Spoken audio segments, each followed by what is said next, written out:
Do kabay balashis pasri. Do kabay balashis pasri. Do kabay balashis pasri.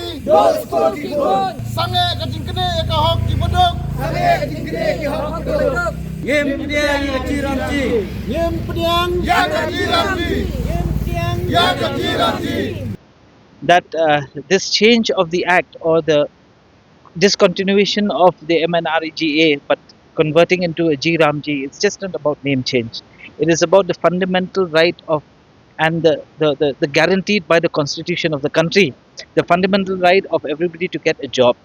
So now what the impact is happening is that this law that has come into in action yesterday will actually change the entire scenario. It will change in the sense that the villagers at large will not have the right to get a job anymore. So the 100 days is not a guarantee anymore, but rather it is going to be the decision of the government whether they will give it or not give it, depending on the funding that they will have.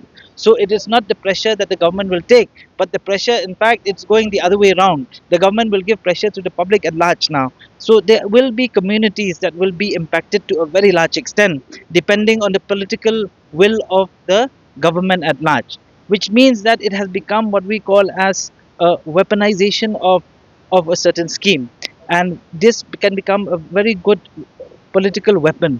It could be vendetta in nature, it could be helping in nature, something like that. But then at the end of the day, who will suffer is the public at large. We believe that the villagers who are actually guaranteed a job today might not be able to get that job anymore. And if that happens, the worst case scenario will happen, because then the livelihood of those villagers and those families in villages will be impacted to a very large extent.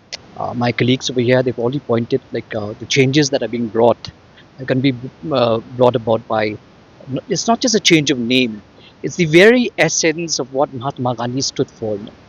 And there is Gram Rajya. I think Shashi Tharoor also spoke about this. And I just want to emphasize on this very, very important point. And that is, the Congress, just like Mahatma Gandhi, stands for the poor, for the underprivileged, and for the most marginalized sections of society. That's why the MNREGA Act was initiated, and it became enacted, it became a law, and in the last 20 years millions of people have benefited from this act.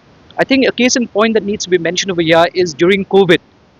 If you look at the data during COVID, this was when the act actually proved its worth, because when the unorganized sector, when the people who were who used to work as laborers, when they couldn't access the job market anymore, that's when the scheme actually helped the most.